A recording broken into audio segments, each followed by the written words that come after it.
চারিদিকে গুঞ্জন, প্রফেসর ইউনূস ভক্তরা গুঞ্জনটা আরও তৈরি করছেন এবং সেই গুঞ্জন কোনো কোনো গণমাধ্যমে খবরের শিরোনামও হচ্ছে। জাতিসংঘের মহাসচিব হচ্ছেন ডক্টর ইউনূস, এরকম খবরে সয়লাভ হয়ে যাচ্ছে গত কয়েকদিন ধরে। সত্যি কি জাতিসংঘ মহাসচিব হচ্ছেন প্রফেসর ইউনূস? প্রফেসর ইউনূসের জাতিসংঘ মহাসচিব হওয়ার কোনো কারণ রয়েছে? জাতিসংঘ মহাসচিব হতে গেলে যে সকল শক্তিধর রাষ্ট্রের সমর্থন প্রয়োজন, আমেরিকার সমর্থন প্রফেসর ইউনূস পাবেন, কারণ আমেরিকার গোলামি করার জন্যই তাকে বাংলাদেশে পাঠানো হয়েছিল। কিন্তু অন্য ক্ষমতাধর দেশগুলো যারা সমর্থন না দিলে জাতিসংঘের মহাসচিব হওয়া সম্ভব নয়, সেই প্রশ্ন আছে। সেই প্রশ্নের সঙ্গে আরেকটা প্রশ্ন আছে, জাতিসংঘ মহাসচিব হওয়ার দৌড়ে যাদের নাম অন্তর্ভুক্ত হয়েছে কিংবা আগেই যাদের নাম অন্তর্ভুক্ত হয়ে থাকে, সেই তালিকায় কি প্রফেসর ইউনূসের নাম আছে? এত কিছু প্রশ্নের সমাধান খুঁজে না পাওয়া সত্ত্বেও বাংলাদেশের কিছু উজবুক গণমাধ্যম প্রতিনিয়ত বলে যাচ্ছে যে প্রফেসর ইউনূস জাতিসংঘের মহাসচিব হওয়ার সম্ভাবনা প্রবল।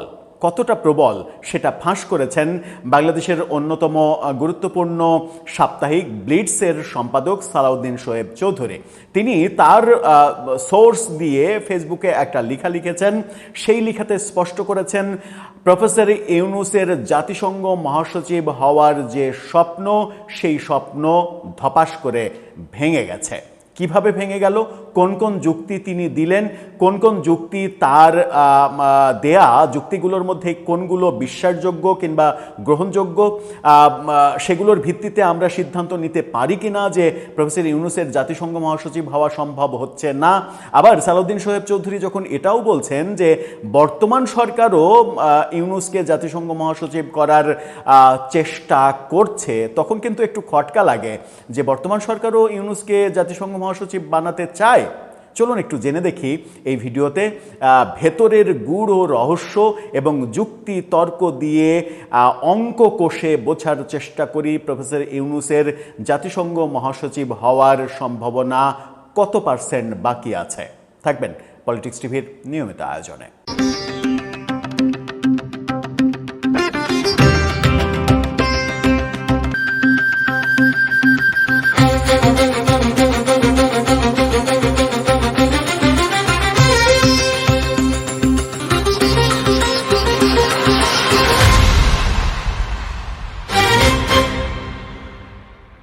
দর্শক, বলছিলাম প্রফেসর ইউনূস জাতিসংঘের মহাসচিব হচ্ছেন, এই গুঞ্জন চতুর্দিকে ছড়িয়ে দেওয়া হচ্ছে এবং প্রফেসর ইউনূসের সব থেকে শক্তিশালী জায়গা হচ্ছে তার পিআর টিম। যে পিআর টিম আওয়ামী লীগের সরকারের আমলে তাদের পিআর টিম অতটা শক্তিশালী ছিল না। বিএনপির যে নতুন সরকার, তাদের পিআর টিমও এতটা শক্তিশালী না। প্রফেসর ইউনূসের পিআর টিম যতটা শক্তিশালী, প্রফেসর ইউনূস কিন্তু মার্কেটিংয়ে ওস্তাদ এবং তিনি ওই সিদ্ধান্ত নিয়েই বসেছিলেন যে কিভাবে মার্কেটিং করা যায়, কোন কোন চাটুকারকে বসালে মার্কেটিংটা ঠিকঠাকভাবে হবে। এই কারণে তার প্রেস উইংয়ে একেবারে নিখাদ তেলবাজ এবং চাটুকারদের বসিয়েছিলেন, যাদের আন্তর্জাতিক মিডিয়াতে দীর্ঘদিন কাজ করার অভিজ্ঞতা রয়েছে, যাদের আন্তর্জাতিক মিডিয়াতে যোগাযোগ করার সক্ষমতা রয়েছে, যেটা আওয়ামী লীগের শাসনামলে আওয়ামী লীগের প্রেস উইংয়ের ছিল না। বর্তমানে বিএনপির শাসনামলে বিএনপির প্রেস উইংয়েরও আছে কি না সেটা নিয়ে সন্দেহ রয়েছে। সেই পিআর টিম, প্রফেসর ইউনূসের পিআর টিম এবং তার বাহিনী সবাই প্রফেসর ইউনূসকে জাতিসংঘ মহাসচিব পারলে এখনই বানিয়ে দেয়। বাংলাদেশের পররাষ্ট্রমন্ত্রী ডক্টর খলিল যখন জাতিসংঘের সাধারণ পরিষদের সভাপতি নির্বাচিত হয়েছেন, তখন তিনিও দেশে বিদেশে বিভিন্ন জায়গায় প্রফেসর ইউনূস যেন জাতিসংঘ মহাসচিব হতে পারেন তার লবিং করে যাচ্ছেন, এমন অভিযোগও করেছেন সালাউদ্দিন শোয়েব চৌধুরী। কি বলছেন তিনি, তার পোস্টটা দেখে নিন। প্রফেসর ইউনূসের কান্না জড়িত একটা এআই মেঘ ছবি দিয়ে তিনি লিখছেন, অবশেষে ইউনূসের জাতিসংঘ খায়েশ ধপাস। জাতিসংঘ খায়েশ ধপাস। সেখানে বলা হচ্ছে ইউনূসের আর জাতিসংঘ মহাসচিব হওয়ার খায়েশ পূরণ হলো না। ব্যর্থ মনোরথ নিয়ে সে এখন ক্রমাগত মুখ লুকাবে। যদিও অনেকের ধারণা ছিল ইউনূসই জাতিসংঘের মহাসচিব হতে চলেছে। ইউনূসের দালাল আর বটবাহিনী তো রীতিমতো স্লোগান দিতেই শুরু করলো। কিন্তু শেষ খবর বলছে জাতিসংঘের মহাসচিব নিয়োগের প্রক্রিয়া শুরু হয় গত বছরের 25 সেপ্টেম্বর। অনেক দিন আগে, কিন্তু প্রায় 1 বছর হতে চলল। তখন থেকেই মহাসচিব পদের সম্ভাব্য যে 4 জন প্রার্থীর নাম এসেছে সেখানে ইউনূসের নাম নেই। এই 4 জন হলেন যথাক্রমে ইন্টারন্যাশনাল অ্যাটমিক এনার্জি এজেন্সির প্রধান আর্জেন্টিনার নাগরিক রাফায়েল মেরিয়ানো গ্রোসি, নাম প্রস্তাবক হচ্ছে আর্জেন্টিনা, চিলির সাবেক প্রেসিডেন্ট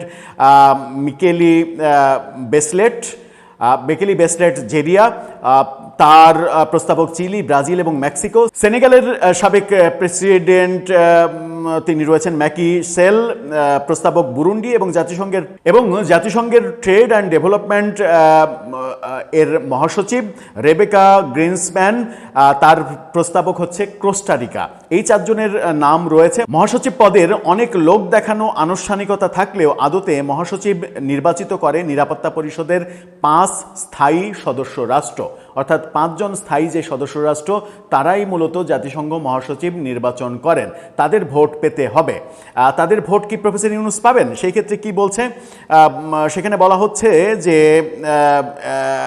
এই মানে যারা তাকে ভেটোহীনভাবে নির্বাচিত করে পরবর্তীতে বাকি সদস্য রাষ্ট্রগুলো তাকেই নির্বাচিত করে, অর্থাৎ ওই 5 সদস্য রাষ্ট্র ভেটোহীনভাবে নির্বাচিত করার পরে বাকিরা আর ওইটা নিয়ে মাথা ঘামায় না, বাকিরা সেটাকে সমর্থন করে। অর্থাৎ 5 জন স্থায়ী যে দেশ, স্থায়ী সদস্য, তারা যাকে ভোট দেবে, তারা যাকে ভেটোহীনভাবে নির্বাচিত করবে, তিনিই হবেন জাতিসংঘ মহাসচিব।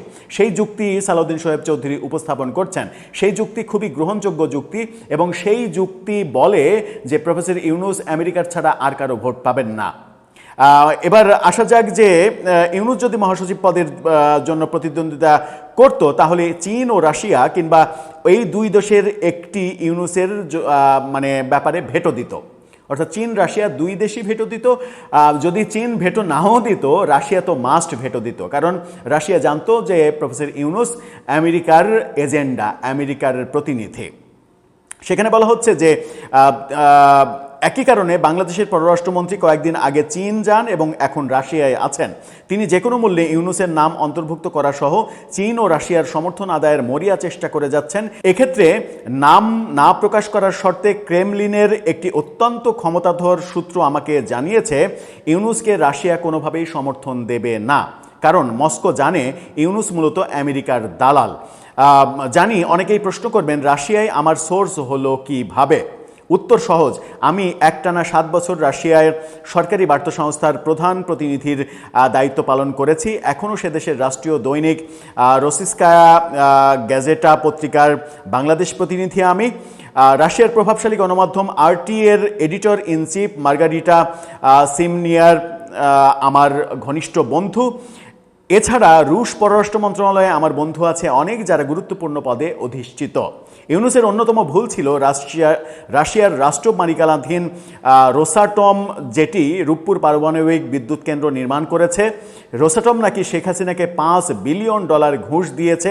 সব মিলিয়ে জাতিসংঘের মহাসচিব হওয়ার যে স্বপ্ন ইউনূস দেখেছে সেটা এরই মাঝে দিবাস্বপ্নে পরিণত হয়েছে। আশা করি এভাবেই ইউনূসের সব স্বপ্ন একে একে ভেঙে চৌচির হয়ে যাবে। যদিও ইউনূস শব্দের আগে, ইউনূস নামের আগে তিনি একটা শব্দ ব্যবহার করেছেন, সেই শব্দটা আমি অন্তত উচ্চারণ করতে চাই না, কারণ প্রফেসর ইউনূস যত সমালোচনার ব্যক্তিই হন না কেন, এভাবে এত কঠোর, এত বাজে শব্দ আমার মনে হয় যে এখনই তার ব্যাপারে প্রয়োগ না করাই ভালো।